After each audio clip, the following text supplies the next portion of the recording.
What's happening, folks? Thanks a lot for joining the show today. If you are listening to some of my previous episodes, I hope you are gaining some value. But we have a lot more episodes coming for you. So today we're gonna be talking with Aruna Virappan. She's the engineer leader at CH Robinson. We're gonna talk about a lot of interesting stuff related to supply chain, logistics, and how they are getting affected by AI. And she's going to cover a lot more things about what she's seeing in the industry and where the industry is going towards. So without further ado, let me introduce Aruna. Welcome to the show, Aruna. Hey, Gaurav. Thank you for having me. I'm really excited to be here. Yeah. Aruna, let's start with your introduction. Would you mind giving audience a little bit of a background about yourself? Sure. I am a group engineering manager at CH Robinson. I joined 1 year back, so I'm pretty new to supply chain, but it's a very interesting field that I'm still exploring. I have over 23 years of experience in IT industry as a whole. I started way back in India in 2002. I was working for few small companies first, and then majority of my time was in Infosys back in India. I spent 12 years there. That is where I grew from software engineer to a senior engineering manager slash architect. That was a really interesting journey for me because I still account for all my knowledge and skills and who I am as a person in a job back to Infosys. Because that is where I was groomed and mentored, and I had a lot of amazing mentors there. Then I came to US. I've I had come to US a couple of times as an infusion for on-site projects. Then I came back permanently here. I worked as a consultant for a couple of companies.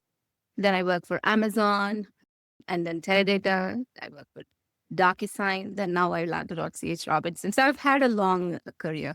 Yeah. Yeah, I mean, 23 years, that says a lot. I mean, you have dedicated to so many companies and so many different roles. So I think I want to just like directly ask, you have taken so many different roles. You have been in as a team leader. You Mhm. have software. You have been a software developer. You have been an architect. You've been a Yes. lead engineer. You've been a manager, and you're also the engineering lead now. Like you have taken so many different roles. Which one is your favorite by far, and why? That's a really amazing question. I like both as an IC and as a people leader because it has its own pros and cons. I can go over what I enjoy about being a software engineer and what I enjoy being a software engineering manager. As an IC, as an engineer, you Could you get to, explain what is IC? There are a lot of people who don't oh, understand the okay, term. okay, yeah. IC is individual contributor, where you just take care of your own development and you're not responsible for managing others. That is what we call as IC role. Whereas people leader is where you don't have your own deliverables associated with you, but you're responsible for an entire team of engineers where you're delivering a project. So that's the core difference. So as an IC, I was a hands-on engineer and I've worked on different technologies. The experience of developing products with your own hands and seeing them evolve right in front of your eyes is amazing feeling. And I think recognition is also a lot more as an IC because you have something concrete that you can show as this is something that you have developed. I used to showcase my websites to my friends. Back in the old days, I was part of AOL development team from Infosys. I used to show them, hey, look at you. This is a travel channel I built. And I look at you. This is a celebrity channel I built. This pagination I did. So there was something to showcase here. I think the gratitude that you have for what you do is much more as an IC. And as a people manager, it's a shift in paradigm. It's a shift in mindset. You're not sitting there and doing your own coding. You are responsible for engineers, other people, and people are very different. So you need to understand what works well with people. And some people might like to talk more, some don't. There's some are extroverts, introverts, and what motivates them is different. Some just get motivated just by good pay. Some need motivation like encouragement, some need recognition. So understanding every individual person and mentoring them is a really very core aspect of people management. Apart from, of course, delivering the projects on time and the processes and all of that. People skill is very, very important, which is needed an IC role as well, but it's more important as a people manager. So I enjoy both the roles. Now I'm Yeah. a people manager and I hope to continue that path going forward. Yeah. Yeah, and I want to ask on the people management side, you said that it's more about people, what motivates them and what ticks them and how they want to take it pace wise. So let's talk about what exactly have you learned so far being in the people management? What's like the essential skill of a leader leading all of these big projects with a strong deadline and you have to deliver under budget? Like, what have you learned about managing people in those scenarios? So managing people in very tight timelines, first of all, you need to be prepared for anything, any change that's coming on your way. Yes, you do all the planning. You do planning for a year or two, you have priorities defined, but things happen. Your people might leave the company, or there's a new person joining the company, or priorities change. There was a time when we had a lot of things planned. We had a year roadmap, and then CEO came and said, "Stop all of it, and this is what we're going to do." I think as a people manager, just being prepared for anything that you haven't planned earlier is very important. And how you react to it, how do you adjust, how do you reprioritize, and all of these changes you will have to bring into the teams, keeping the teams motivated because more churn that you have in the team can cause frustration within the team members. Oh, I just started to pick up. And now there's another thing, right? So managing change is one important aspect of being a people leader. And that's a critical aspect. The second one is, of course, keeping the teams motivated amongst this change. The third one I would say is their career development, because it's not just having these engineers deliver whatever you've planned for your company, but also having them engaged in a way that it helps them, nourishes them within the organization. So understanding where they want to go next, whether they want to pursue an IC ladder or a people ladder, accordingly grooming them. So all of that and building the trust among your team members is essential as a people leader. Yeah. I've seen on your LinkedIn post, the background says servant leadership. Yeah. Could you talk a little bit about that and how is that helping you in your leadership role? Yeah. Servant leadership is, by definition, is you're there to serve your team members. So there are different leadership skills. You have seen back in India, it was more about I'm a leader and do what I'm asking you to do. You know, it's that authoritative. Almost like a It is boss. sometimes, yeah, almost like a boss, right?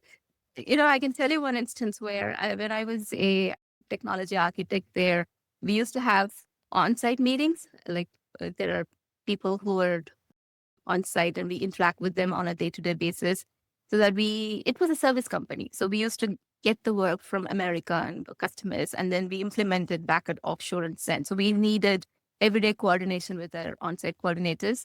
So we walk in, you would see people getting up from their chair. That's a sign of respect and hierarchy that is there in India, back in India.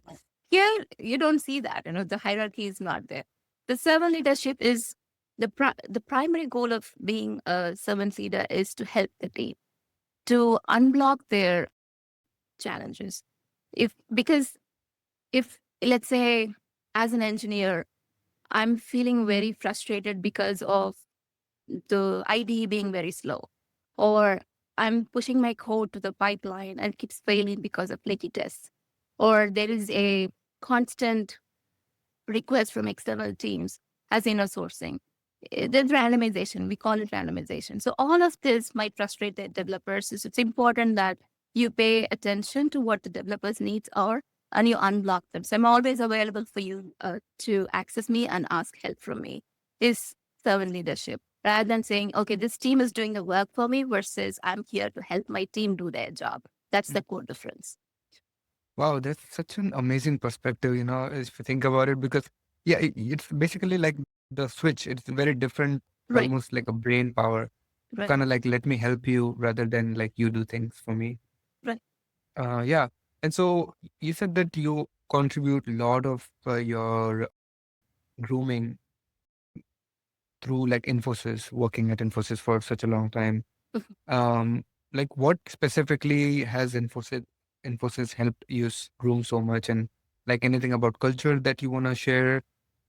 I know that Infosys had deep roots and it's a big company, and a lot of people, American companies go towards Infosys for their projects.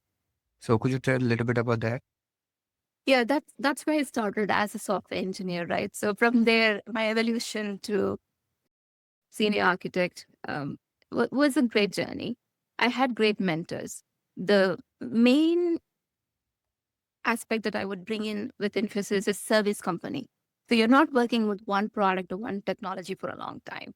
So I used to switch from project to project, teams to teams, technology to another technology in a span of year or two. So it gave me a lot of exposure to different domains. As I said, I'm new to supply chain, but I was into communications, media, entertainment, retail, and a lot more domains. And if you ask me what all programming languages I've done, I used to be a front end engineer. I had back end experience too, but I was more front end focused. But in that, even the JavaScript, Angular, React.js, and I used to code in Flex for 8 years. This is no longer existing, Adobe Flex for 8 years. And then I had C Sharp, ASP.NET, whatnot. It's variety of technologies.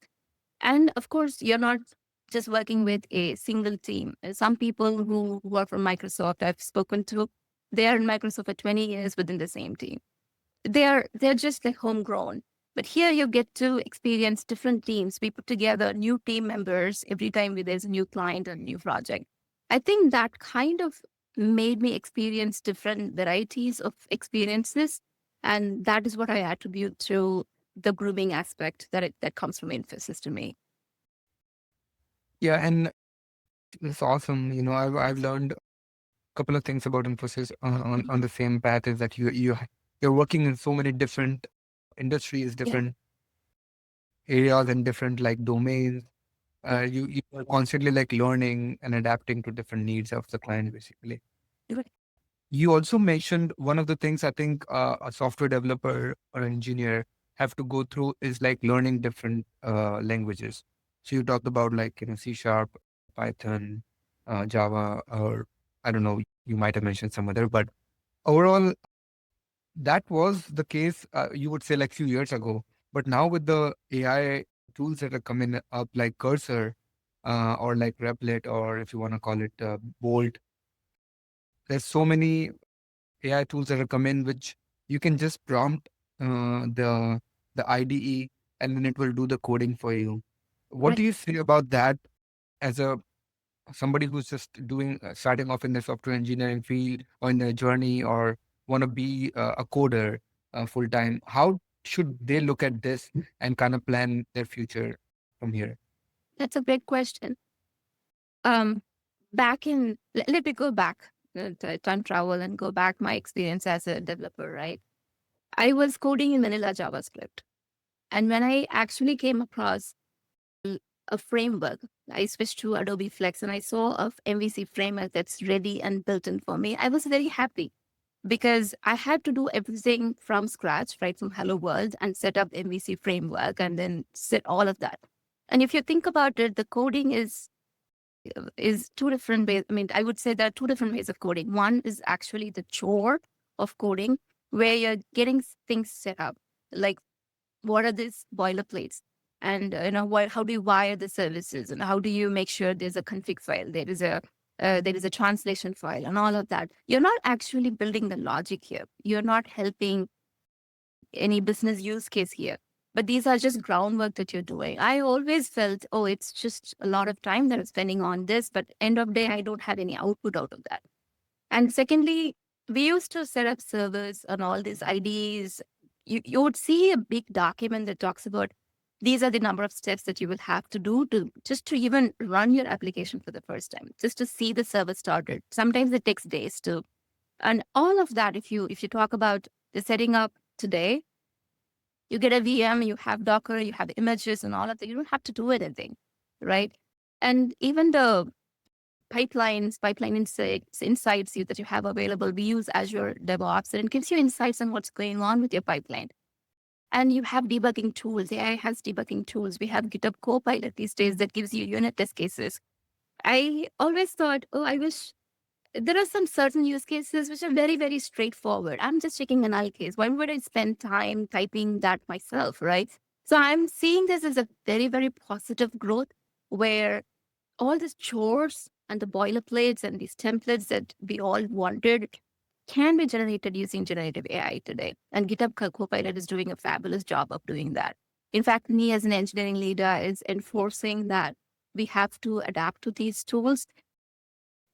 We just improve the productivity and do just the meat of the programming, the business logic. AI agents are not there yet. They're not going to write you business logic, at least for now. Maybe they will get that sooner if you train them on your internal coding, and it will understand the style of your coding. It'll prompt the same way that you would code if you were you. It is getting there, but I feel it's just reducing the time of doing the chore and giving you that enough time to write that meaty program and deliver value to the customers much faster. Because time to market is very, very important aspect. The sooner you get there, you have a lot of opportunity to get that market share. So I see that as a positive change. And it's important for an engineer to understand and be relevant. If I have two engineers taking 5 hours versus 1 hour because this person used an AI tool, I would definitely go with that a developer who is delivering me faster. It doesn't matter which tool he or she used. So yeah, that's a positive move in my view. Yeah. I'm not a coder myself, but I have had like friends who are software developers, and I've considered them as being very adaptable. And because they have to learn so many different languages, you Yeah. cannot just rely on one language all the time. So what you are saying is that you have to be now much more adaptable to the AI advancements that are happening. Mhm. And specifically, you said a good point about like all these repetitive chores, which that you're gonna be setting up a project file, you're gonna be setting up a tree, you're gonna be having a requirements file, you're gonna have all these files which it's gonna happen, so you can automate those. And as far as the business logic goes, that's something that I'm not gonna say I don't agree with you, but what I my experience have been working on these like even O3 that that got released, the coding is so much better. For Mhm. example, O3, like even Claude 3.5 is amazing. So I'm seeing a lot of like development in terms of the business logic itself. Like you don't I might if I'm not a coder and I want to develop an app, I don't have to write a lot of logic. If Right. something is not working in the front end, I can be like, hey, I don't like this Mhm. part of the visual. I just change the logic or just change something so that, and it will automatically write the logic. But I think what you are talking about is deep into the actual Deep. companies, the Yeah. enterprises companies. Is that Yeah. right? Yeah. I'm talking deep into the, for example, in CHR, we have a lot of logistics related stuff that goes in. W- I'm not saying AI cannot be trained to do that, but it's not there yet. Eventually, it will be. So But for now, yeah, let me ask, what exactly is stopping the AI agents not to be like fully mature? What are the few things that it needs to prove to be kind of automated? Uh, I, th- yeah. I think the adoption is slow. The trust on AI agent is actually now growing. I spoke to a developer this morning and she was saying, Aruna, I didn't trust it. I tried it. It wasn't giving me good answers. It wasn't giving the development in a contextual way. It was very generic. But I had to work with it for some time to build the trust for myself and also the AI to learn my style of programming. And also, it has to train on the data. So we have enough models, we have sufficient way of learning, but I feel that's a lack of data. We have to train on the data. Garbage in is garbage out in any AI model, right? You train them on and they learn, and you have to give it that time and give yourself the trust to the AI agents that it's going to do its job, because there's always a feedback loop. If it's going wrong, then you can say it's wrong and it'll learn on its own. And eventually it'll get better and it'll make your life better too. So the challenge of adapting to these tools right now is just the trust that we have to slowly build with the developers and giving the time for the AI models to learn on your context specific data. Yeah, and so I want to talk a little bit on how you guys are using AI tools and AI, generative AI and logistics at CH Robinson. But the AI agents is such a fascinating subject. So I wanted to kind of, before we jump into the logic side, I wanted to ask, what's your opinion and your subjective perspective of how much time do we have till AI agents will be like deeply rooted in the companies, and you can be upfront about it. Okay. My first-hand experience with AI agents is amazing. I would like that to be there. For example, we have online applications where our users come in and then they schedule their shipments and they get their code shipments. They want to see where their shipments are. They feed in all the searches and filters and they identify where the shipment is and they derive the value out of our application. But I feel, what if they just came to our application and then started asking the question, where is my shipment? Can you create a quote for me? Can you tell me who's the best carrier to take my goods? Stuff like that. So I can't wait to actually experience that. Right now, we are not intelligent in providing these personalized messages to the user. Based on the input, we give the output. That's it. There's nothing smart about it. I just fetch the data. It's just retrieval of data and then throwing it on to the user. But here I can tell the user, yeah, I see you're scheduling this same type of shipment every month. Do you want me to auto schedule it? You're looking for a truckload, but I think it'll be better for you if you can do an LTL. LTL is you share the truck with other shippers. It's not, you're not buying your own. You're not using an entire truck for yourself. So maybe if you split the shipment, it could be beneficial. Things like that. It's outsmarting the end user. It's telling more than what end user is looking for. I see you're not using an insurance here. Do you want me to use that? Oh, based on my experience, your shipments are very time sensitive. I think the carrier you've chosen is not consistent in meeting the timelines recently. Do you still want to go with them? Do you see where it is? So it's being very smart. So this is kind of the AI agent we want to build. And we have started our first step. Let's see how it goes. So to your question, it will definitely be there. And I'm excited to have all of these AI agents communicate with end users and reduce the time of even the screen time. I don't have to go ahead and then search, filter, look through the logs and identify, browse through multiple pages to get to the information I want. I can just ask. And it's very, very personalized. It understands where you come from. It understands what your shipments are. It understands the time sensitivity towards you. It understands whether you're a fan of green energy or not, and it can propose solutions. Say, hey, we find this carrier who's very particular about the environmental issues. Do you want to go with that person, even though it's probably 1% or 2% more charged? So things like that, and it's going to be very, very personalized. Definitely, AI agents are going to be the new way of interacting with the end users, in my view. Mhm. Yeah, I think that I agree with that, and that personalization is key, right? Because Right. like we were talking about, even for coding, right? What the engineer was talking about, like I don't trust the system. Yeah. It's not acting the way I want it to act. It's almost like you are transferring the knowledge to a kid almost, Right. and that Right. kid and that kids will someday become like an adult. But Right. right now you are just kind of like holding their hands. Yeah. That's Um, exactly how model is, in my view. It's a baby, but it has its own brain. It has all the necessary elements to learn, but we just have to feed in the data and have patience and we grow one day to be outsmarting you one day. Yeah. yeah, yeah, and I do want to cover on the data part of things. And I know we should have covered this earlier, but could you like talk about a little bit about the CH Robinson for those people who don't know what CH Robinson is?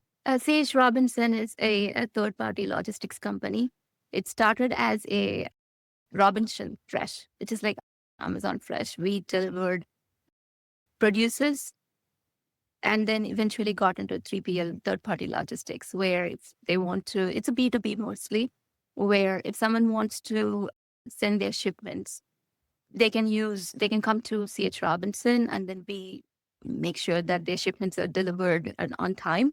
And all the systems are built around that. For example, we need a system for quoting, we need system to interact with the carriers, we also need systems to surface the information to the customer where their shipments are, and also disruptions if there is any weather disruption and a political disruption, and if there is a where is their shipment in cross-border areas. For example, we are global, so we could move across different parts of the world.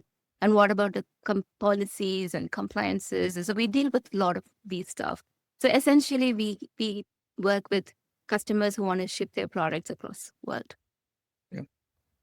So um, we know that Amazon is deeply into this business, but I think they are more towards business like B2C, I guess, if you in B2C. a way. Yeah. They do have like their own AWS. I mean, I guess through AWS you can do a Mhm. lot more shipments. But is your specialty more toward B2B, and is that how you're separating from competitions? Or like, I just want to know what exactly is your uniqueness in terms of other companies, and how are you differentiating yourself? That's a great question. C.H. Robinson has been in the industry for almost probably 8, 9 decades. I don't know the exact time when it started, but it's a legacy company. It's been there in the market for a long time. And I think where we differentiate is, of course, being in the industry for a very long time.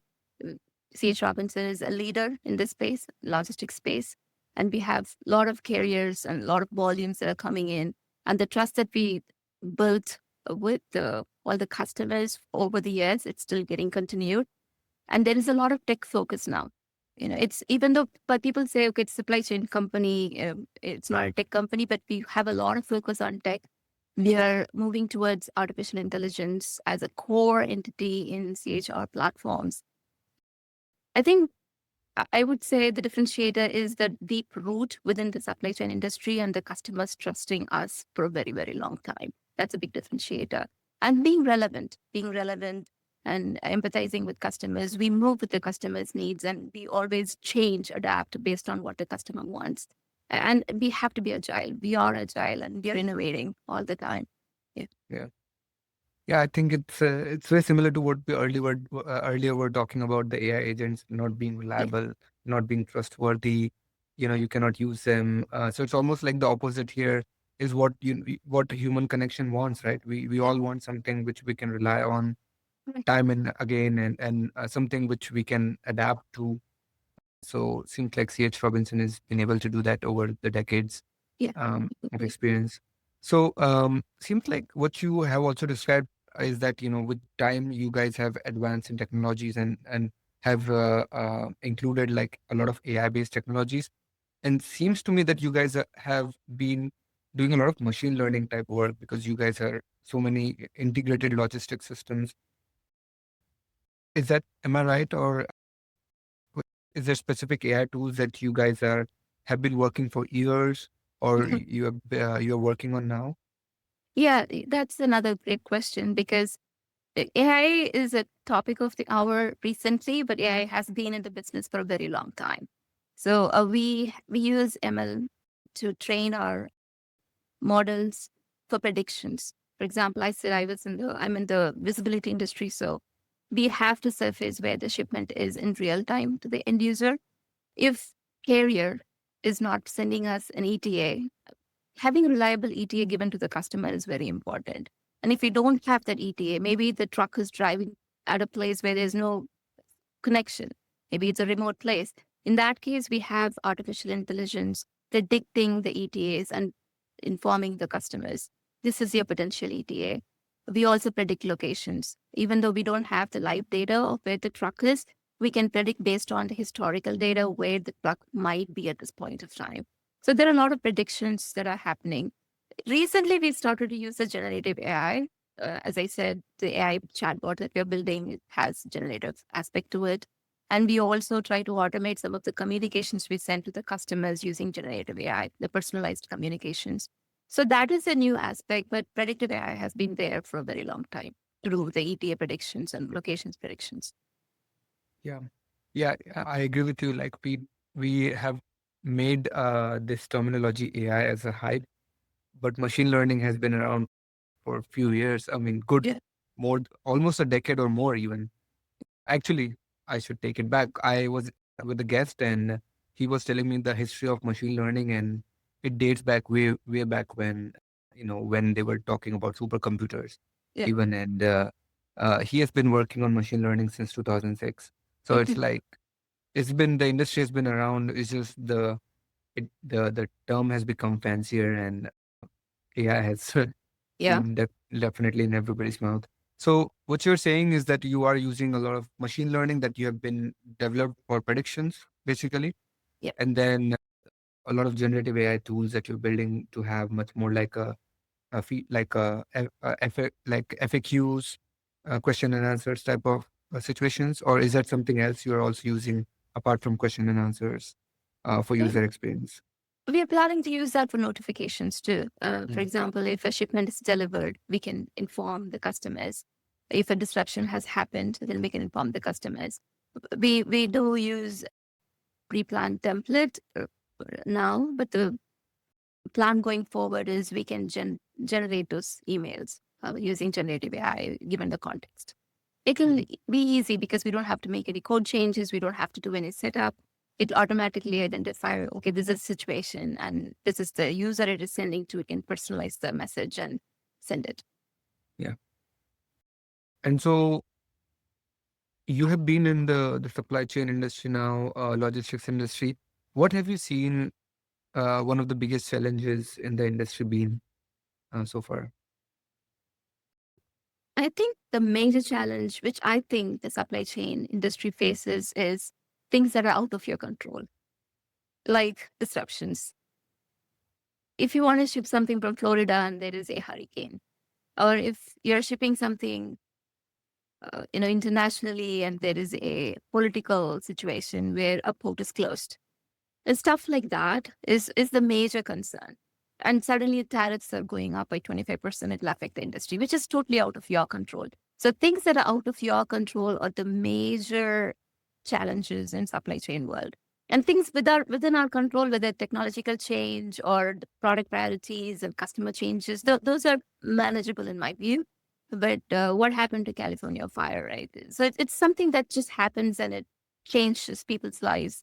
And same thing with supply chain too. Anything that happens, whether political situations, they all impact and they impact in a big way. And you have absolutely no control on them. Yes, you can predict them, but still, it's a long way to go. Yeah.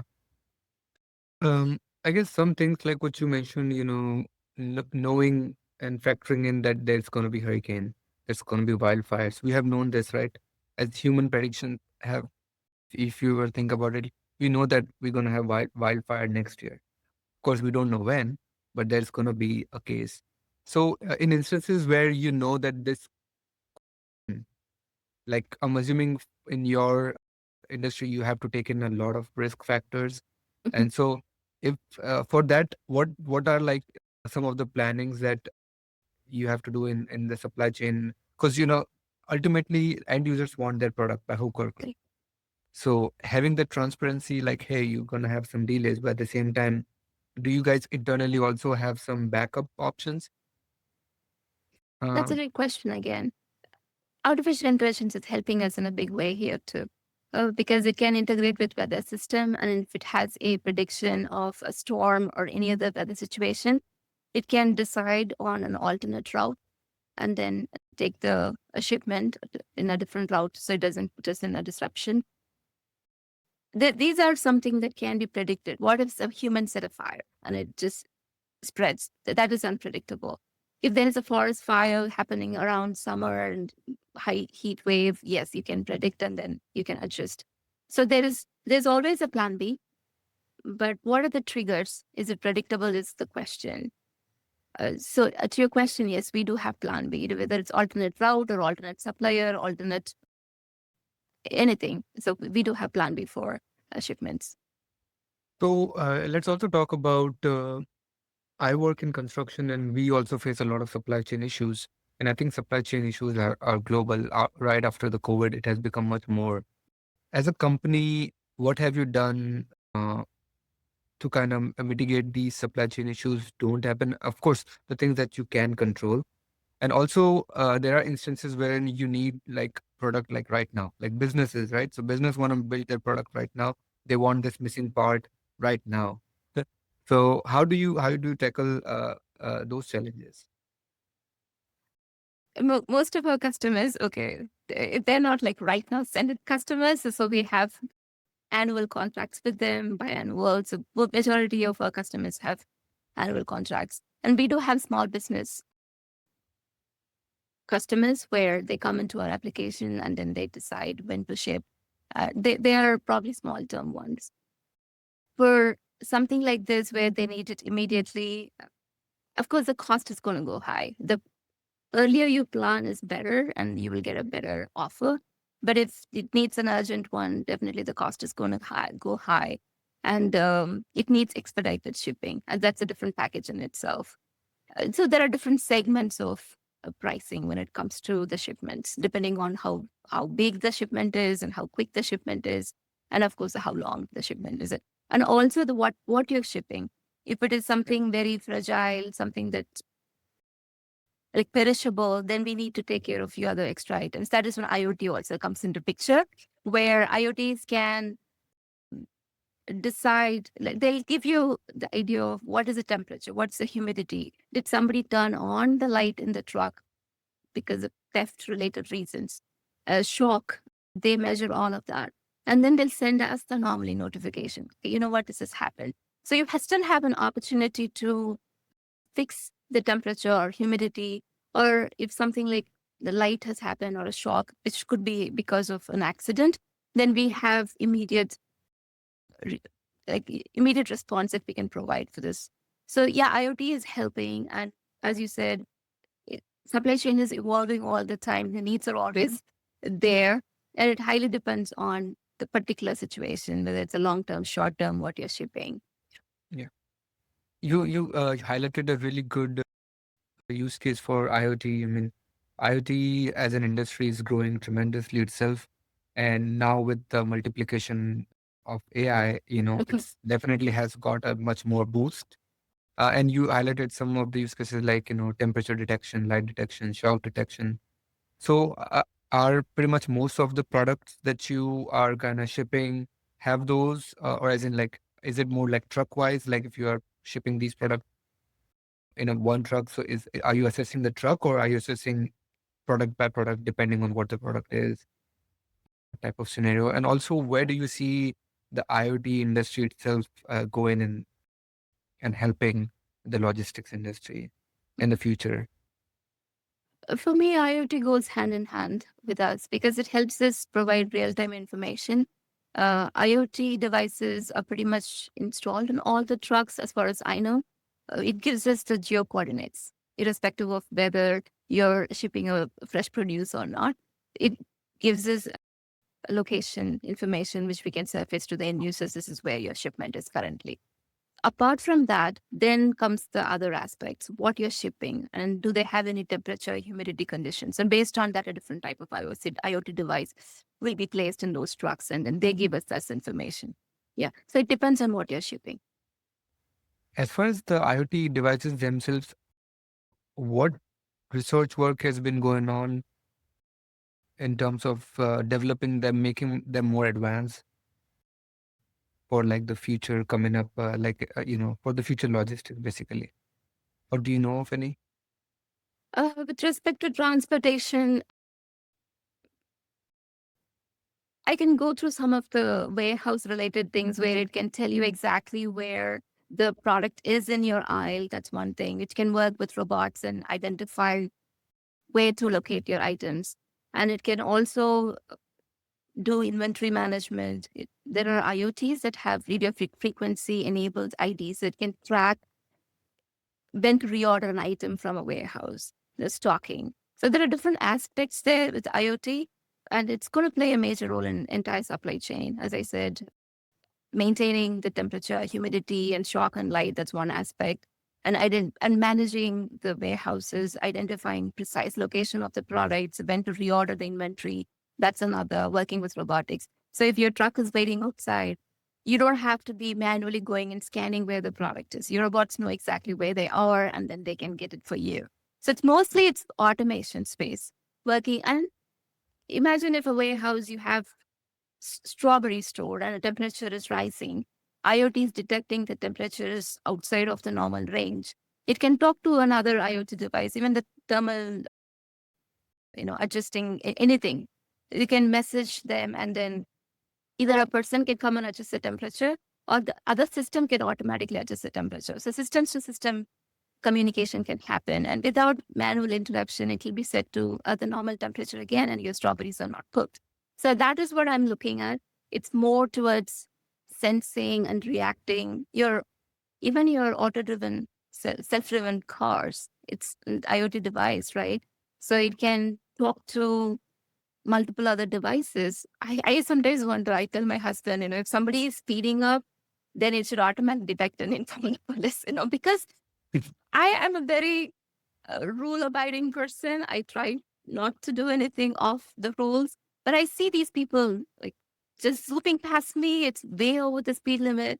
If it had an IoT device and it can detect that this car is going beyond the speed limit, I would like that to inform an authority or record it automatically, stuff like that. So there's a lot of Yeah. potential for IoT to abide by the rules and avoid all the accidents. I would probably rely on a self-driven car in future much better than a human driver, because it has all this intelligence to when to stop, respect the pedestrians and all of that. So it's just not every human does.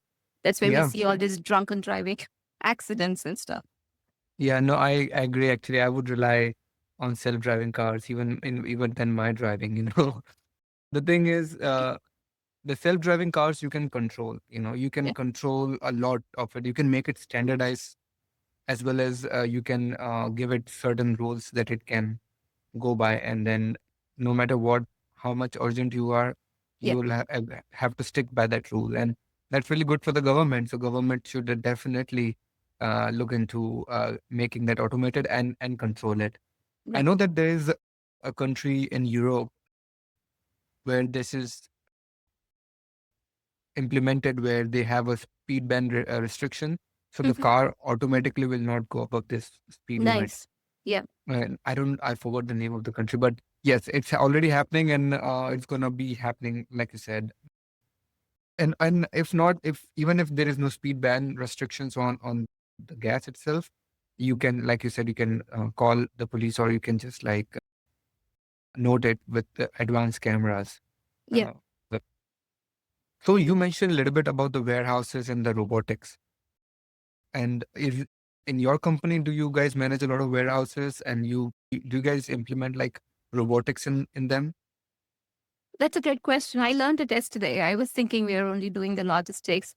Apparently, we supply 40% of watermelons in America through C.H. Robinson Network, and we also own a watermelon company. So we do manage warehouses. Because it's a fresh produce, and we need to make sure that it stays. We consolidate and ship to retail stores across America. Yes, but I don't work in that space. But we do have Yeah, yeah, warehouses. yeah. Because that's another area where I feel like warehouses, the way they are managed right now, it's gonna change dramatically in next 2-3 years, even with robotics become cheaper and cheaper option.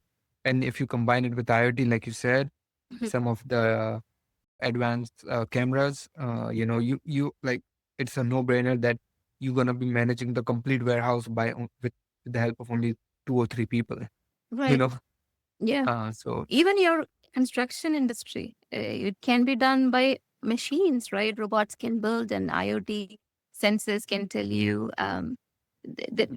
Again, AI is about learning, right? It learns visually, it learns through data, and also robotics is about converting those instructions into a task like how a human does with hands and legs and move in a physical space.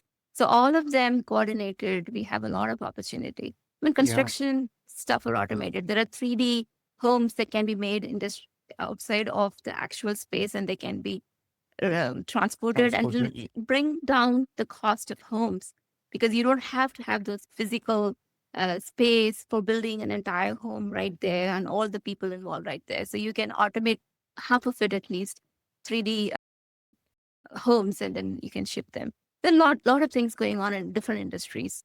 Yeah. Yeah, yeah. With construction, it's a little bit tricky industry, because even with those transportable homes, you need like to abide by the city rules, city Mhm. laws, and and those are not that easy to abide by if you're building a 3D home Yeah. somewhere in a warehouse and then shipping it. And but with that said, with as more and more advancement in AI happens, especially in robotics, you will definitely see a lot of Yeah. construction processes that are happening in warehouses. Those will get a lot of automation. Of course, Mhm. the hard problem that we are facing in robotics is the dexterity. The dexterity is not there, and so it's not able to make manu- smooth maneuverability, if you want to call it like. Yeah. So we have some time there, but with that, I do want to ask. I know you have to go, but I do wanted to ask any specific advice that you want to give. Now you've been in the logistics industry, you have also been a software developer, lead engineer, architect, lead architect, engineer, leader, and you have been a front end engineer, back end engineer. I mean, you have seen a lot more growth in the last 23 years being in the industry. So what are few things that you can give to the people who are just starting off maybe in their career with having that AI as a foundation, and how they Mhm. should be progressing in their career in the space?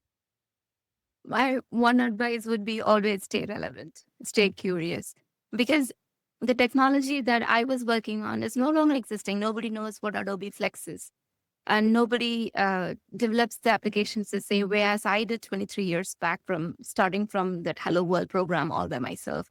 So I think stay relevant, stay curious, keep learning all the time. Even now, I keep learning. Every time I have a chance, I go and watch YouTube videos, and I even listen to your podcast, one of the previous ones. So I keep listening, and there's always something to learn. And the more you learn, you connect dots and make better decisions. So I feel just keep learning, stay relevant. That's my core advice. I love it. It's simple and at the same time very applicable. You can apply it right now. I like practical advices like that. With that, Aruna, this was awesome. I've learned a lot from you, and I'm looking forward for your endeavors. And CH Robinson, I'm pretty sure you're building really good AI tools in the company, as well as managing a big team. So all the best to the company. All the best to you. Thanks a lot for joining the show. Thank you, Gaurav. It was wonderful talking to you. A lot of insights from you too, from the construction industry. Nice prompts. Thank you. I enjoyed this conversation. Yeah, same. And to you, audience, thanks a lot for listening. Like always, you have been giving so much love. I really appreciate it. If you guys learned something out of this, please leave a comment. And if something you want to cover, a specific topic, let me know, and then we'll make it happen. Thank you.